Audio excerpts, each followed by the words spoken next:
You're a winner. How do a winner dance? How do a winner walk? How do a blessed man sing? How do a blessed person look like? Hallelujah. Can you look at yourself? Am I a winner or who am I? So I am son of the Most High. Hallelujah. What we shall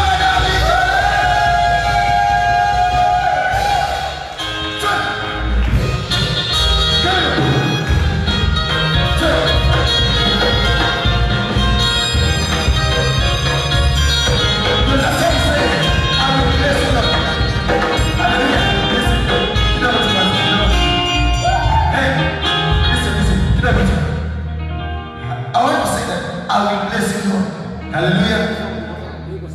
Tuimbe bado siku. Sitapigia Mungu. Tutaka tubariki Mungu kwa maana yale ametenda katika maisha yetu.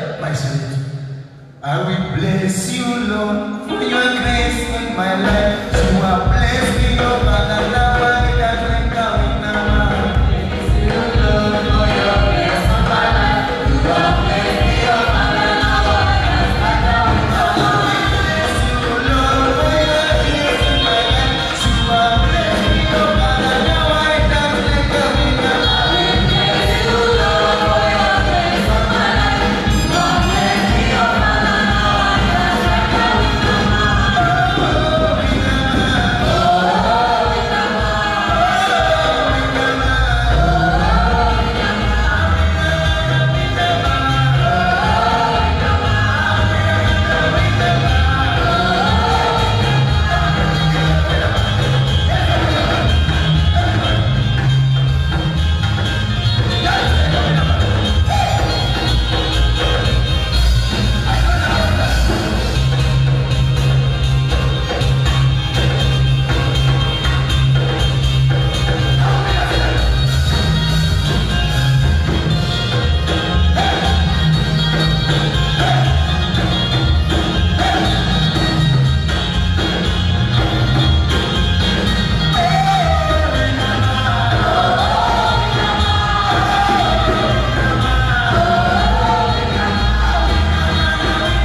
yuko hapa, ako tayari kuendelea kukubariki. Natamani tu wakati huu nikaweze kutambua tu uwepo wa wageni wetu. Labda ni mara yako ya kwanza, ulikuwa unapita ukasikia watu wakimwabudu Bwana, ukiongozwa katika sifa na kumwabudu, ukasikia hautaendelea kukaa pale nyumbani, ukatamani tu kuingia katika nyumba ya Mungu. Wenda ni mara yako ya kwanza, nionyeshe tu kwa mkono, nionyeshe tu kwa mkono wako. Ni mara yako ya kwanza umeingia katika nyumba ya Mungu. Nakushukuru Mungu, patie Bwana makofi.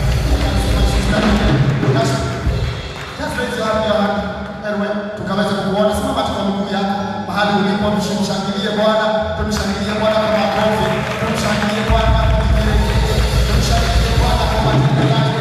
Wewe ni Mungu anayetupenda katika jina la Yesu Kristo. Dada wetu Mungu akaweza kukubariki.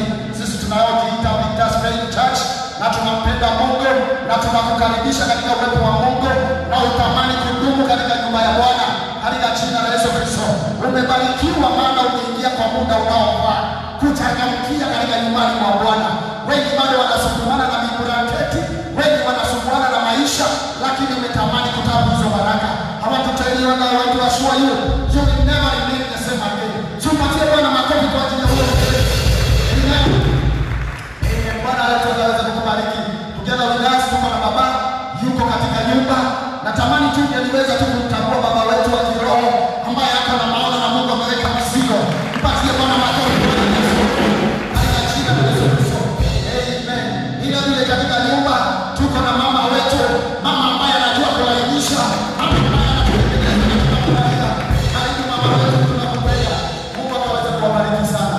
Praise the name of the living God. Natamani tukaweze kuingia studio ili tukaweze kupokea matangazo na itakuwa ni baraka katika jina la Yesu Kristo. Welcome media. Welcome today to the church. God is good. This is Victor's Faith Church. This is the house of Victors. Welcome our visitors. This is the order of our services every Sunday. The first service begins at 8 a.m. The second service is 10 a.m. and the third service is 12 p.m.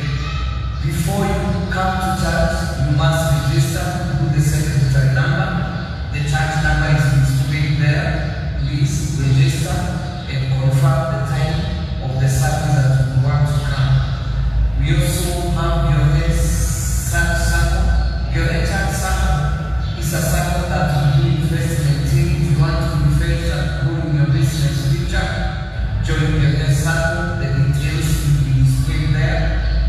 Then every week at 8 p.m.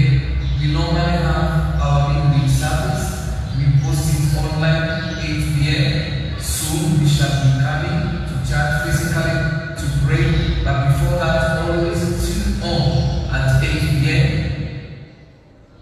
in our Facebook, YouTube, Instagram. The numbers are displayed there. And then we have what we are calling the petition prayer. Petition prayer, we are believing God for our missionary bus. We are believing God for 3,000 souls, and that's when we want to buy evangelism truck. We are petitioning God to give us the land around the church. That is the vote for the church expansion. We are also trusting God to have a free, complete and Victor's Faith School. We are also launching soon our prayer center, our little center at Kitengela, and then after that we shall start a home for the poor. Having all this in your life, having all this in everything that we do, we believe that God will be able to bless us. I am always in the office at Wednesday from 9 p.m. Please, if you want to see your bishop for prayers, you are welcome. And every other day, you can be able to call the church office number for any business, for any help. The numbers are there. The church is open for your prayer every day. All other businesses, the fellowship, the home center, they shall be receiving soon. God bless you. Welcome. Be comfortable. Sit down. Relax. Let God bless you. Thank you. Bye. To appreciate our bishop katika jina la Yesu.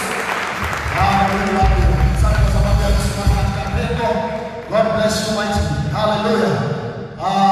Wakati huu natamani tu tungeweza kusimama na juu, kwa sababu wakati Mungu ameandaa kutenda jambo jema. Let us be upstanding tunapoweka mwongozo, tukapokea wimbo wa hii. I welcome you, praise and worship team, as you lead us in this worship.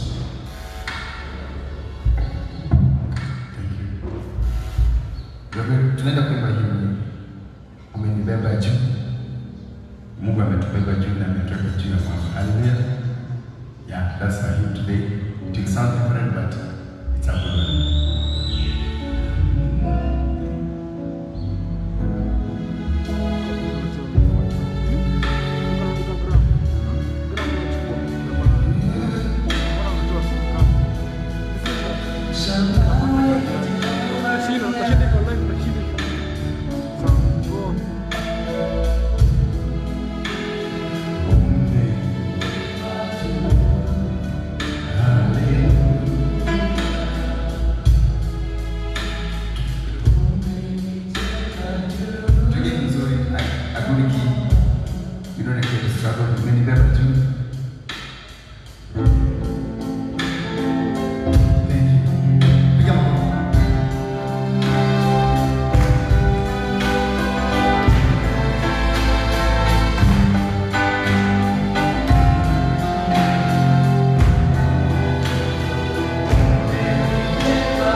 God this early morning while other people are busy doing their things. I always tell us we honor the Sabbath. Even in the days of Jesus, that's why we had conflict with the Pharisees. It doesn't mean because he healed on a Sabbath and they were saying that anybody should not work.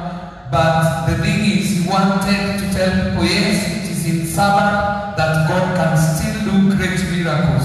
But Sunday is a day that you should get out of the daily routine. You have a Monday to a Saturday. Sunday come, worship the Lord, go back home, relax, and think about what God has said in your life. Let us take our Bibles, we make our declaration and our confession that we make every day.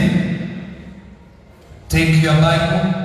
We always agree it's good to come with a physical Bible. If you have no Bible, you can lift up your right hand as we make a declaration. Can you say, this is my Bible? It is the word of God.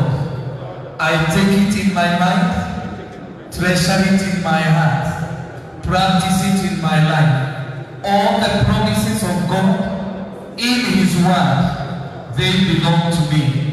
The Bible says I am healed, therefore I am healed. The Bible says I am a winner, therefore I am a winner.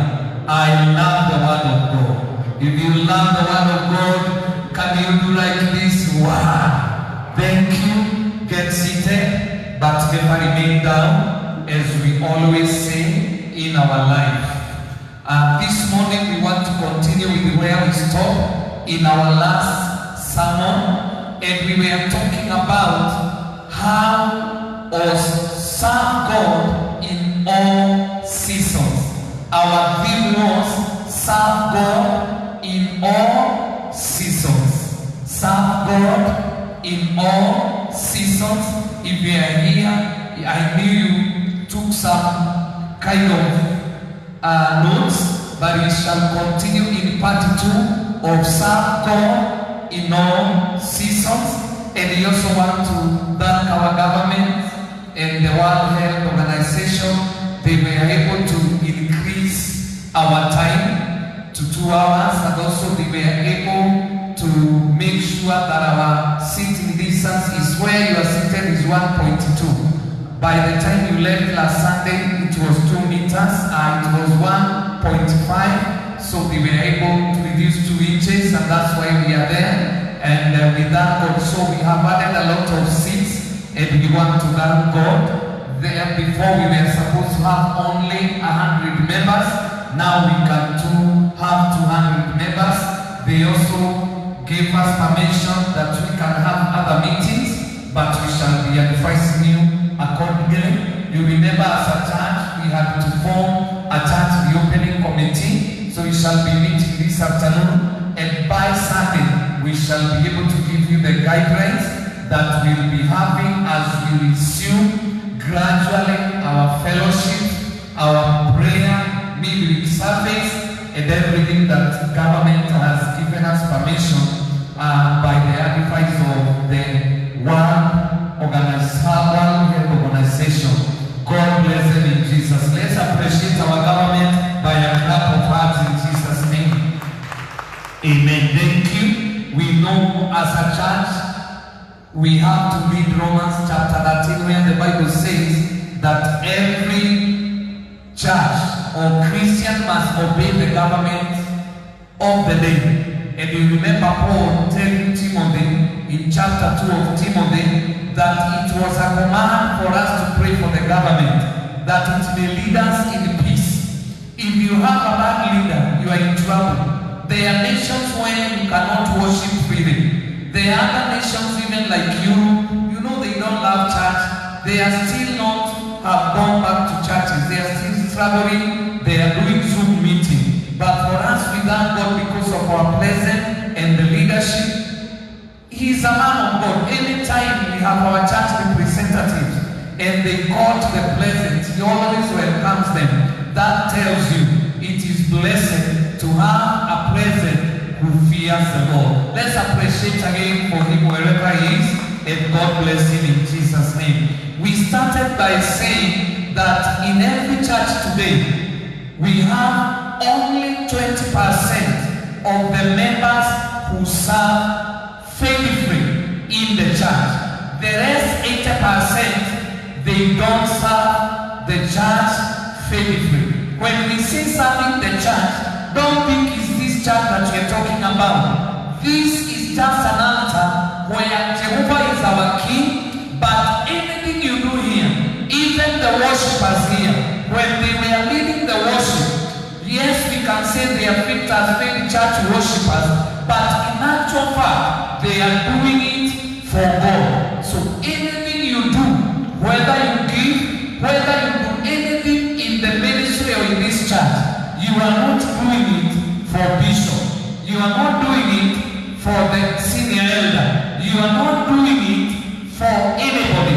You are doing it for God. So anything you ever do in this church, remember very well, whether it's a tithe, whether it is an offering, whether it is serving God with your talent, remember you are doing it for the sake and in God. Therefore, don't ever imagine unasaidia bishop. Don't ever imagine that you are helping the pastor's wife. And for your take, anything you do is recorded. We saw last Sunday that everything you do and you say concerning the ministry, concerning the church, it is well recorded. And that's why I want us to read Malachi chapter 3, verse 13 to 18, and we want to repeat again there. So if this church has 600 members, 20% of those people are the only one that are faithful. How much is that, Pastor Monkey? We are 600. 20% of 600 members. How many members are those? 120. So if you have a 600 and it's not 120, actually it is less than 20%. I have the records. Every time you give is well recorded and documented in our office. Every offering you give, it is well documented by name. Even those who give and they don't like their names, we write them nameless. It is upon God he will be able. And that's why we say you should have a membership number. Everybody, whenever you write your number, if you have a membership number, we are able to know it is already in computer. And let me tell you for your information that one day when you appear before God, it will not be any otherwise. God will also be having your record. There are records in heaven that if you are fit as faith church member, an Anglican member, whatever church you go to, that's where God locates you. It is according to those records that also God is able to put reference in heaven. People lie. People can do this. Even government had a big problem tracing the contacts. And that's why before you come to church, you have to indicate your phone number just in case there is any problem. Actually, we are even supposed to label your number so that we know in a specific Sunday, Gedeji sat next to Pastor Mengos, or Pastor Mengos sat next to Pastor James.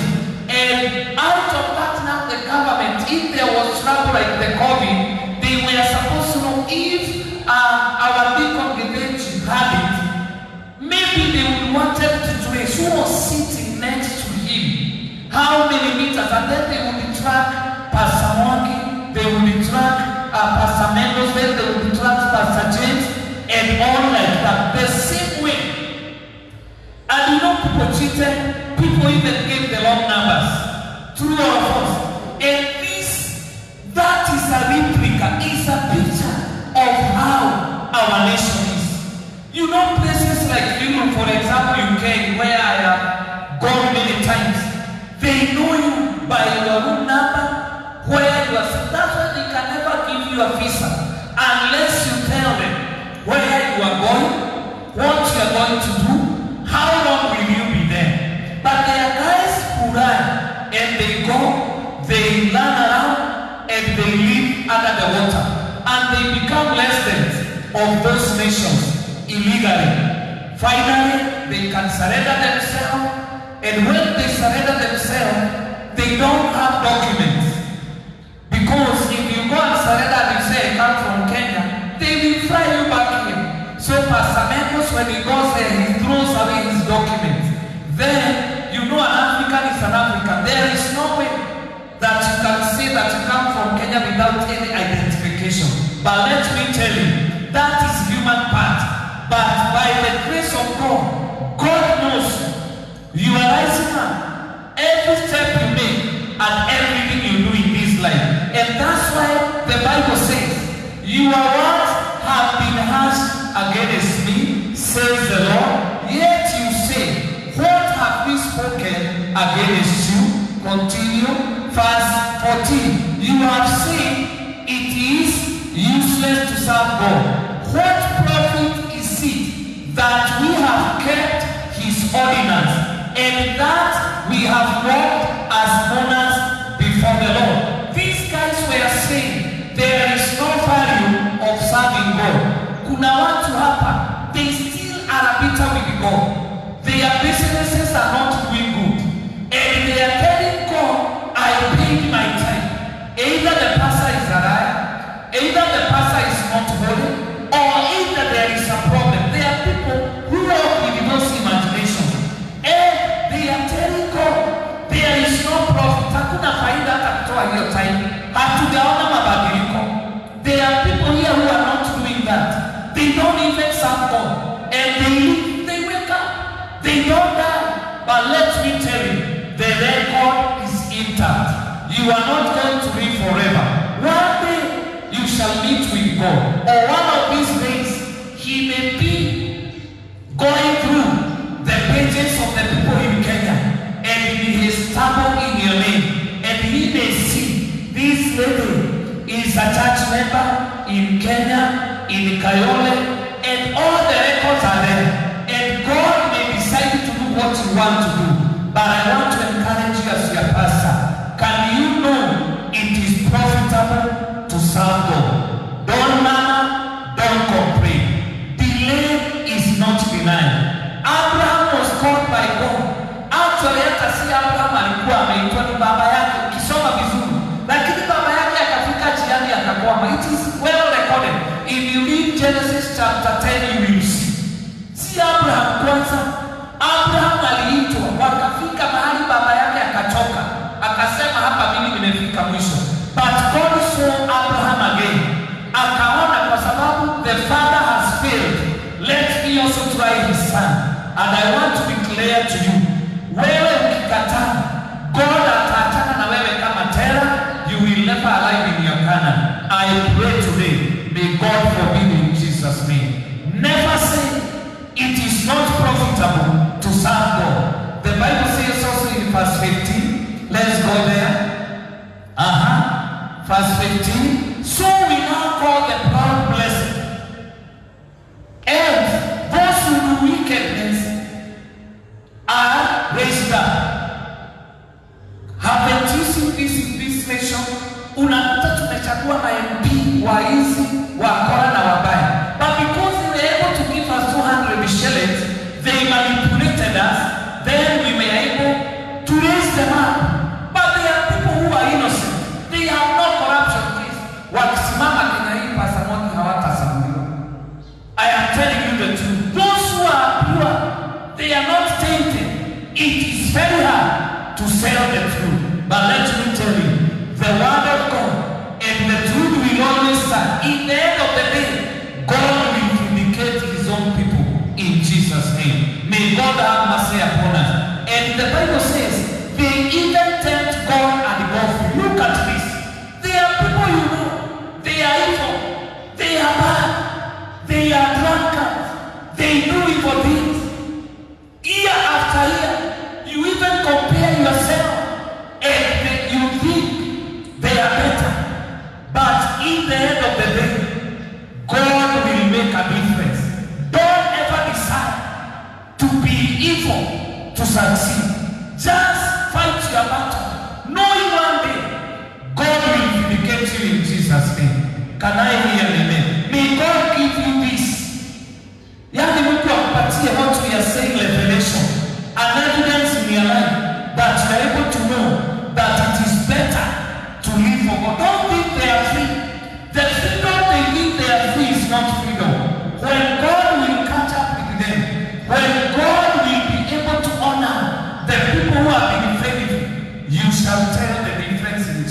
name. Keep on doing good. Keep on serving the Lord. Don't give up. And one day, God will remember you.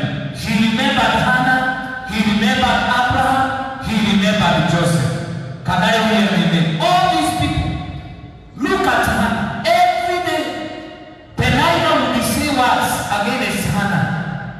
But Hannah, every year, she would be going to Shiloh, worship God, and tell God, remember to give me a baby boy. After 20 years and above, God remembered Hannah. Even Noah, in the days of Noah, everybody was evil. They were doing anything they want in their life. But a day came when God remembered Noah. And it rained, and Noah survived in that generation. Even in the days of Abraham, after over 25 years, God still remembered Abraham. How long have you waited, God, that you are complaining? Continue waiting upon God. Don't do evil. Because others have done evil and you think they are free, their day is coming, and also your time will come, and you shall rejoice in the Lord. May God give you courage and strength to keep on waiting upon the Lord in Jesus' name. Verse 16, what does the Bible say? The Bible says, there, so there are two groups. The first group is a group that have said many things. And there are some characteristics of the first group. They have said, it is vain to serve God, it is not profitable, the bad people prosper, the evil people continue being lifted up, and they go free. What does now chapter verse 16 changes? Then those who feared the Lord spoke to one another, and the Lord listened and heard them. So a book of remembrance was written before him for those who fear the Lord and who meditate on his name. Anytime you do good deed, it is not for free. God did not say it, he puts it in his files. That's what the Bible says. Can I hear an amen? Any day you pray and fast, it is recorded. Any day you come and serve God with your talent, it is recorded.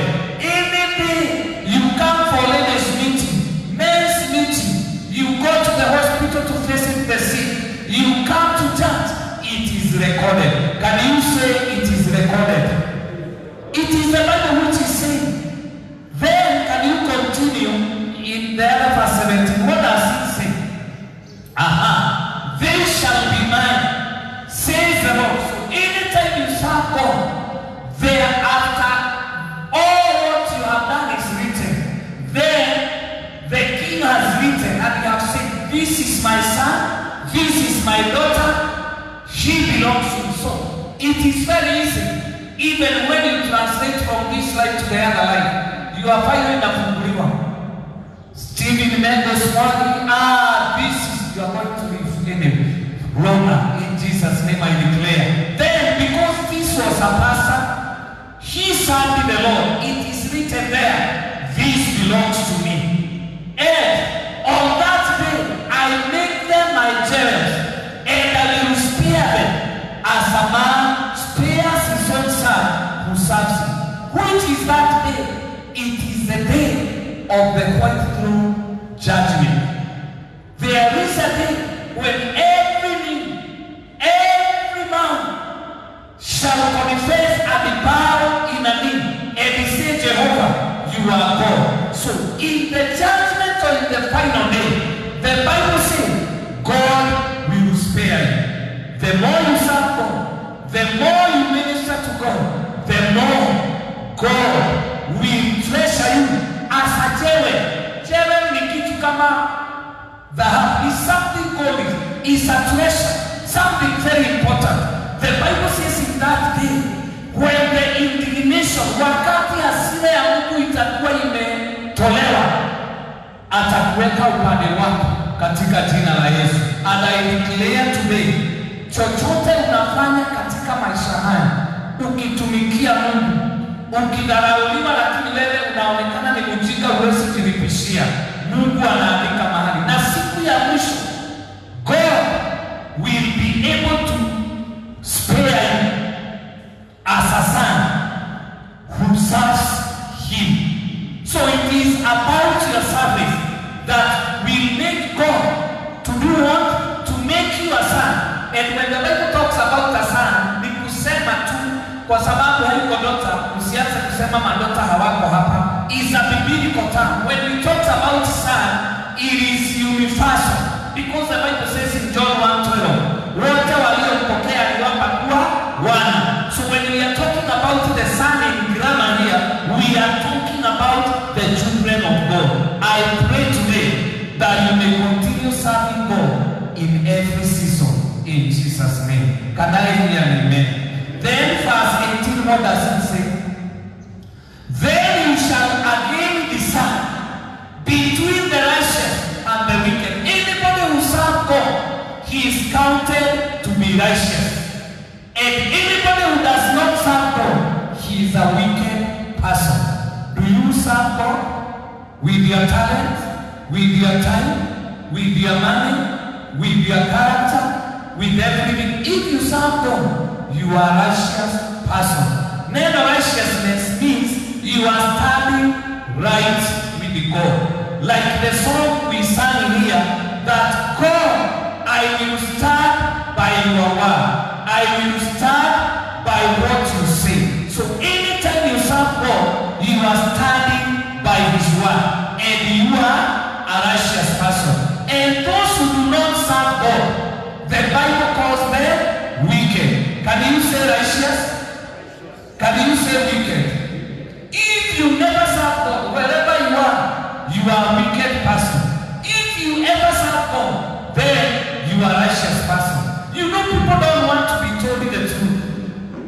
But the truth is, anytime you serve God, then you are righteous. Anytime you don't serve God, with your time, with your money, with your talent, you are a wicked person. May God have mercy upon us. Then you will know between one who serves God and one who, you see, God is repeating himself. He said, you will know.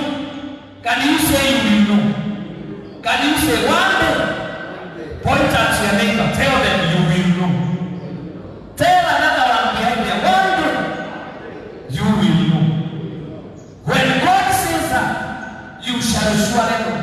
I pray, may God after today's service go and change your life and quit being wicked and cross over and become righteous in Jesus' name. And one day, God will make a difference. He will make sure that there is a difference in Jesus' name. We may be many. Can you put us Hosea chapter 4 verse 6 and we see what the Bible says? We have seen there are two groups. The group number one is the wicked group. Their work is to murmur. Their work is to complain. That is group A. And group B, their work is to serve and rejoice and fear the Lord. Look at this. The Bible says, my people are destroyed for lack of knowledge. Because you have rejected knowledge, I also reject you from being pleased from me. Now the Bible says when we are born again, we are peculiar people, a chosen generation, a royal priesthood. But anytime being born again is one thing, but also serving God is another thing. But you should not be truly born again and you do not serve God. That is lack of knowledge. And the Bible says, when you lack knowledge, are you getting what I'm saying? Kuokoka ni jambo moja, kutumikia Mungu ni jambo lingine. Lakini huwezi kuwa umeokoka na hutumikii Mungu.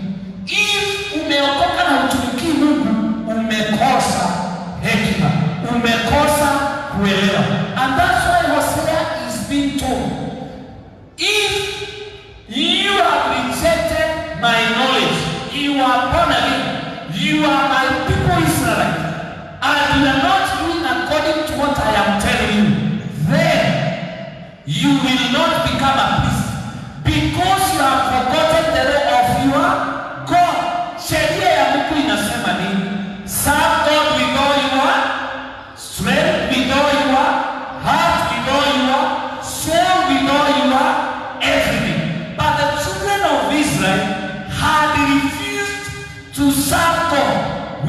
their strength, with their heart, with their soul, with their everything. Wakati umeokoka na unalegea na unalegalega, umeondokea hekima ya Mungu. Naye Mungu anasema, wewe nilikuita kama kuhani. Si tumesema tukiokoka we are royal priesthood, peculiar people. And if you look that verse in the book of Peter utatuwekea. Biblia inasema, wewe, you have forgotten the law of your God, I will also forget your children. What does that mean? Abraham had been told by God, your children, Israel, will be blessed generation after generation. Listen to me. Anytime you refuse to serve God, wewe ndio unaletea watoto wako laana na nusu. Look at Abraham. When alipoondoka katika what we call the promise of God, akatengeneza njia yake ndio wapate mtoto, kwa sababu they saw as God delayed. Today Israel suffer because of that mistake. Why should we repeat the same mistake today? May God forgive us in Jesus' name. Do you know your choice today may make your children suffer?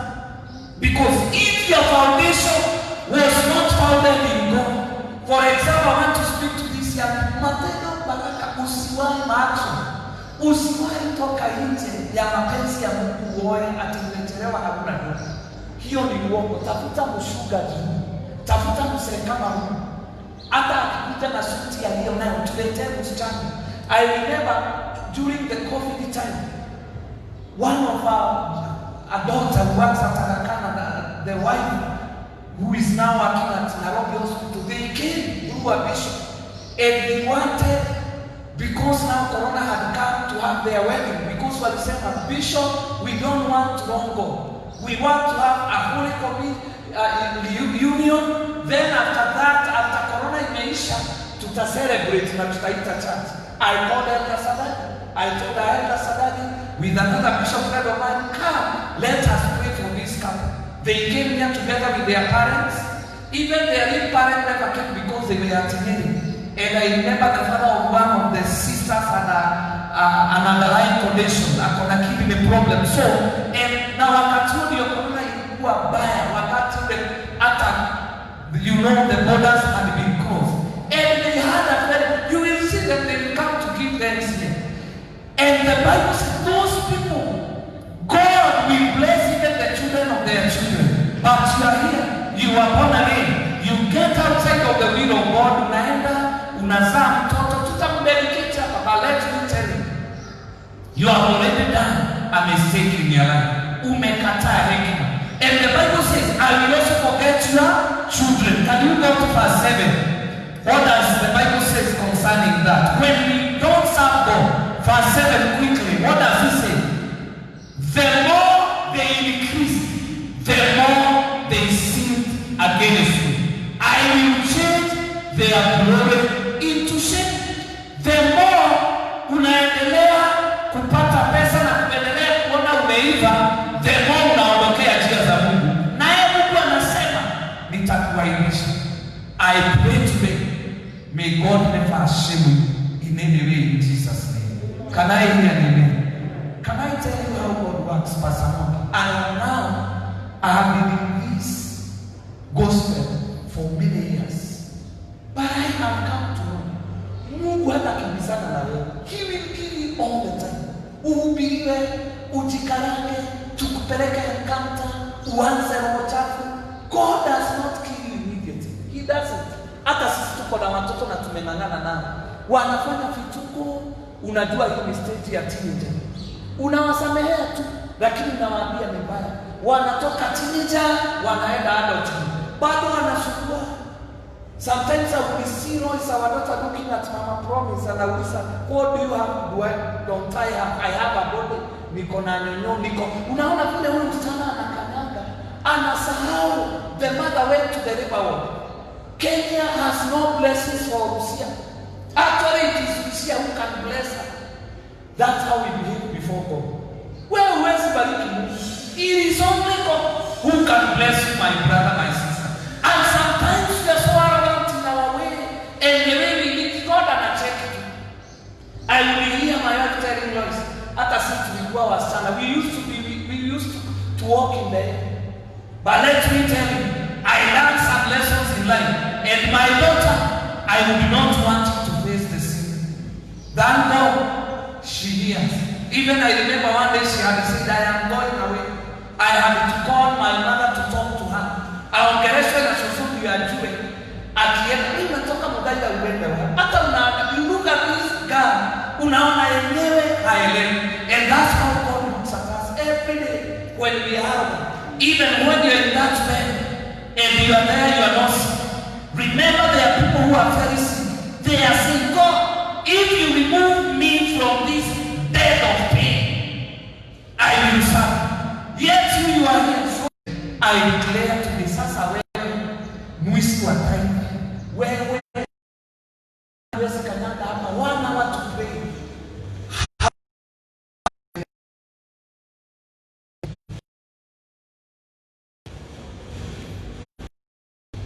And they see that happy mambo ya church. They know very well. They hear. So the Bible was saying, you are children, and God says, I will change those people glory to shame. Mungu asitubadilishie, atusimamishe vizuri katika jina la Yesu. What does verse 8 say?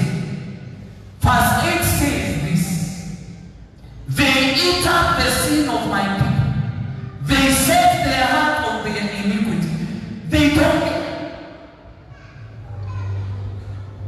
Even after COVID-19, many people were churches were closed. They have even don't go to church. God is seeing these things. Hata sababu anajua kuna siku ya kiyama. Anajua ukikufa na ulikuwa mzuri, unageuka unakuwa kitu kizuri. Kama wewe ulikuwa mtu mbaya, unageuka unakuwa mende, anya na hizo vitu zingine. They know that. Hakuna dini hata Hinduism. Verse 9 inasema nini? And it shall be like people like priests. You hear that? You are the priest, you are the born again. So people will be. So I will punish them for their ways and reward them for their ways. God is saying He rewards us according to our deeds. Verse 10, what does it say? Okay, it says welcome to church. Higher, for this have enough. You keep time to eat, but haufaulu inaisha. You don't come to church, you have your time. Time will never be enough. You don't serve God with your talent. Your talent will be changed from glory to shame. They shall commit adultery, but not increase. Because obeying the Lord. You are sleeping, you are there, God says, come to His house. You went to open business, where we are ukaenda Marikiti. Maybe you are there. Ati ukue tajiri. Ati ukikuja kanisa 2 hours. The Bible says, si tulisema Isaiah is saying from verse 6, mumekataa hekima na mimi nitawakataa. That's it. What does it say? Can you go to the other verse 11? Harlotry, wife, and all those other things, and new one enslave the heart. Anasema hizo vitu unakibizana nazo sinawafanya watu. These people, they like meremeki. Do you know even Hosea ilifika mahali ati bishop aambiwa aende aoe maraya alete kwa kanisa na afanye harusi na mwaki asimamie Pastor Mengo, Pastor James asikalishe. Ndio watu akasimike waseme hao mabishop kwa nini wanafanya hivyo maraya na nini watu wao. Akazaa watoto watatu na every time agemwoa huyo maraya akitoroka aende akafanya umalaya. Alafu Hosea anaambiwa aenda umuoe. Na alijulikana ni maraya sugu yule wa kipindi, kama kuna maraya wa kipindi. Alijulikana na watu wote. Imagine ndugu Njero, unanikuta mahali wanakunywa pombe na wale wamama. Hata utaambia Beti na watoto wako hiyo kabisa ni fake. Hiyo ni fake. Na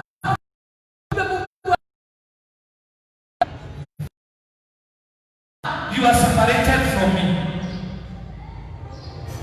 Can you imagine how painful it was? Na every time wakipata mtoto wa mbele, walipata watoto watatu. You can go to Hosea chapter 1, you will see. Mmoja anaitwa Jezebel.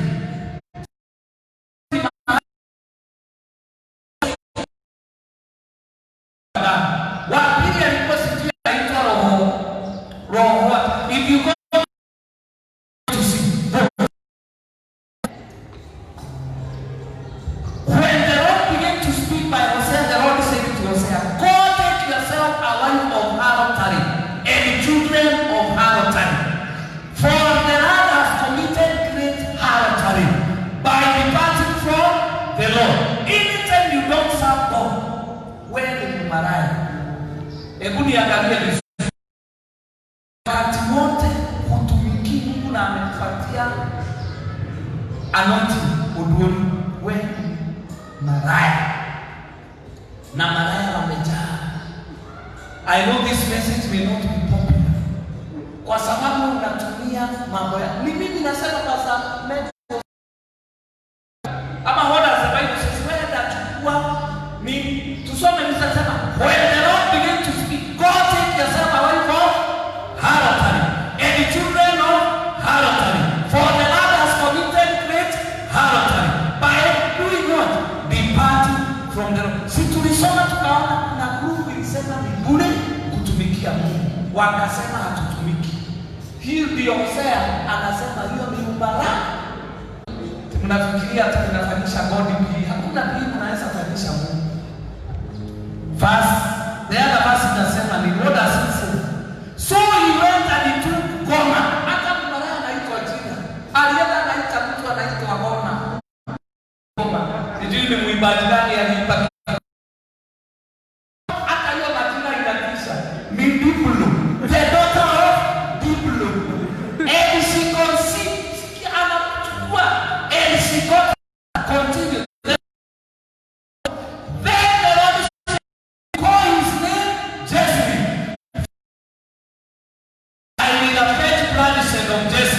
On the house of David. Jezebel ni mahali yule hata jamaa alichukua ile nini ya Nabot. Unachukua yule hapa wakamwaga damu. And the Bible says on the house of David and bring an end to the kingdom of the house of Israel. Mungu anasema nitamaliza. Continue. In that day I will break the bow. Biblia inasema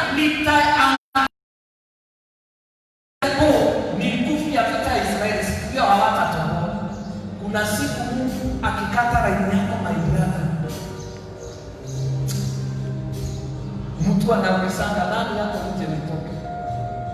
Tusifikishane Mungu na hapa. You remember what missionary preached here? Akasema be ready to meet with. Usiwahi kubali kukutana na Mungu kwa sababu ya uasi. Kukutana na Mungu kwa sababu ya baraka. Let us serve God in Jesus' name. Can I hear an amen? Let's go to the other verse as we come to conclusion. And she conceived again and bore a daughter. The God said to him, call her name Ruhana, for I will no longer have mercy on the house of Israel. Mungu anaanza tu anakuambia, dada, tumikia Mungu na pesa yako na tarada yako na uibaji wako, enda home sasa. Unakataa, Mungu anasema nitamaliza nguvu zako. Bado watu wanaendelea kusema mwenye hata ni mbaya ndio mzuri. Si unakumbuka watu milele the book of Malachi? Hiyo ni uongo. Nikukusha unakwisha. Then what does the Bible says? I will no longer have mercy. Take them away. Mungu akiondoa huruma zake, unaomba hakuna muujiza. Do you know God can seem to do miracles here because tumekataa kumheshimu? If you are not faithful, hauwezi kuja kuosha church, hauwezi enda mkutano wa wamama, hauwezi enda fanya ile. Si Mungu hata anaendelea naye kusema basi hizo nguvu zako na kazi yako unafanya hautafaulu. Most of us we work even on Sunday na hatujawahi kuwa matajiri. Enda huko kwetu unakuta huyo mzee anaamka mapema anaenda misa ya mapema huko St. Catherine's. Majority wanaenda Ruda Peace Church.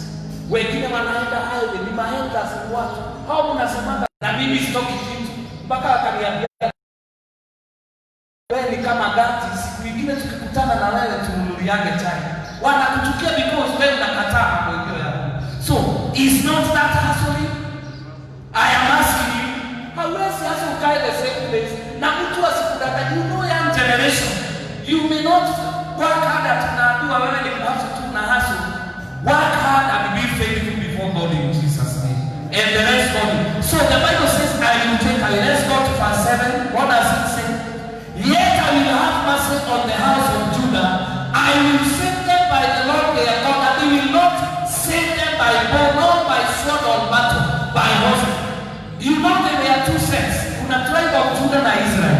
Israel ilikuwa ni wale wanawafalme wengi hawapendi Mungu. Judah ilikuwa inapenda Mungu. I pray may you have the spirit of Judah in Jesus' name. The other one, what does it say in verse? Now